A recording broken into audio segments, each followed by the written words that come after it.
समीरे बसते बने बनमाली गाती जा रही थी, तो मेरे गोविंद के कर्णों में जैसे ही उसकी आवाज प्रवेश हुई, मेरा परमात्मा उसके पीछे पीछे चलने लगा। संध्या के समय आरती के लिए जब पट खोले गए तो मेरे गोविंद का पूरा पीतांबर जीर्ण शीर्ण हो गया। पुजारी ने कहा कि आज भगवान का पीतांबर कैसे जीर्ण हो गया, क्या कारण है? सुबह ही तो हमने आज अपने प्रभु के श्रृंगार को सजाया था, क्या हुआ प्रभु बताइए। भगवान बोले, हे भक्तराज, आज मेरे पास में, आज मेरे उद्यान में एक माली की बेटी आई और वो गाने लगी, यमुना तीरे धीर समीरे बसते बने बनमाली। जैसे ही उसकी आवाज मेरे कर्णों में प्रवेश करी, मैं उसके पीछे पीछे दौड़ी और उसी के हरिनाम को सुनते सुनते सुनते सुनते मेरा पीतांबर बैनर के कांटों में उलझ के ये जीर्ण काय हो गया।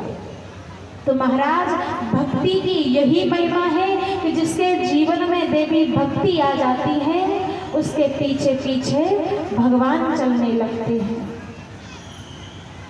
तो देवी भक्ति किसके जीवन में आती है? जो संतों की शरण ग्रहण करता है, संतों के चरणों में श्रद्धा रखता है, देवी भक्ति उसी के जीवन में आती है।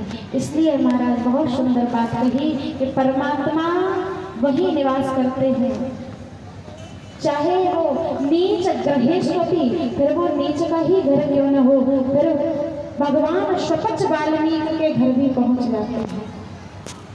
लेकिन भक्ति होनी चाहिए, बिना भक्ति के कल्याण नहीं है महाराज। प्रसंग बहुत लंबा है। अब संत भगवंत के चरणों में नमन करते हुए हम अपनी पतित पावनी कथा में प्रवेश करते हैं। तो भगवान ने बहुत सी बाल लीलाएं की। भये कुमार जबहि श्रम सब भ्राता, दीन जनेऊ गुरु माता।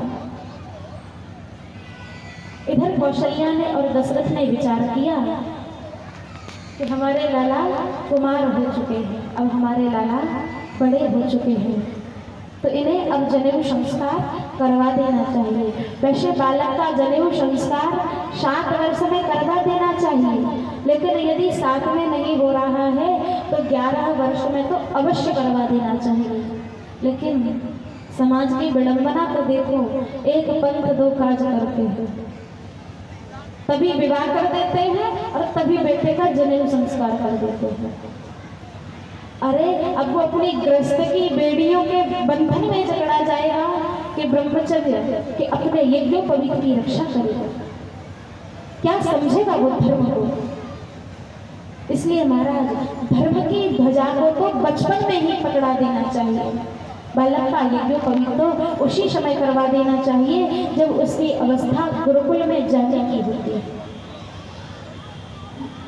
तो महाराज, कौशल्या और दशरथ ने अपने 4 राजकुमारों को जनेऊ संस्कार में, यज्ञोपवीत के संस्कार में बांध दिए।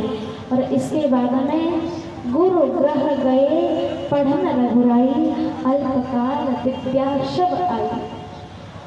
इसके बाद में उन्हें गुरु वशिष्ठ के साथ में भेज दिया और कहा कि हे लाला, अब आप विद्या ग्रहण करके आइए। धन्य है वो परमात्मा जिसके श्वास मात्र से वेद निकलते हैं, आज वो वेदों को पढ़ते जाए। प्रेम के वशीभूत हो गया वो परमात्मा।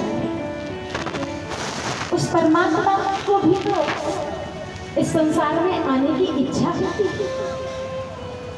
अरे क्या पिता, कोई पिता ऐसा होगा जो जीवन भर अपने बेटों का भार उठाता रहे? पिता माता भी बालक की सेवा इसी भाव से करते हैं। उनका भी स्वार्थ है कि आज इसकी हम सेवा कर रहे हैं तो ये बुढ़ापे में हमारी सेवा करेगा। तो जिसने सारे जगत को बनाया है वो परमात्मा क्या हम लोगों से ये भाव नहीं रखता है? अरे एक बार तो ही मोह ही नाते एक मानिए जो भाई, गोप्य कामा भया कंसो द्वेषा चा दयो कृपा। गोपियों ने तो काम के वशीभूत होकर के मेरे गोविंद को भजा, तो मेरा परमात्मा उनके साथ में गलबैया देकर के महारास की क्रीड़ा करने लगा। भयात कंस ने अपना काल समझ करके उसे भजा, तो मेरा गोविंद उसका काल बन गया। द्वेषाचा दयो शिशुपाल और दंतवक्र ने उन्हें द्वेष दृष्टि से भजा, तो भी मेरे गोविंद ने उन्हें मोक्ष दिया। मेरे राघवेंद्र सरकार की महिमा को तो समझो। उसकी भी इच्छा होती है कि मैंने ये घर बनाया है। कोई इंसान 10 घर बनवा दे, लेकिन फिर भी उसकी कामना ये रहती है कि 2 दिन इस मकान में रह लूं और 2 दिन उस मकान में रह लूं।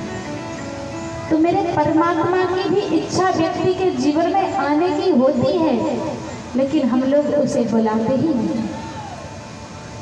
तो धन्य है वे कौशल्या और दशरथ जिनके जीवन में राम आए और जिनकी आज्ञा का ऐसे पालन करते हैं कि जो कह दें वही गुरु अपने गुरु की, पिता की, माँ की बात बिना ही विचार करिए शुभ जाने, बिना विचार के कर देते हैं। मेरा परमात्मा धन्य है।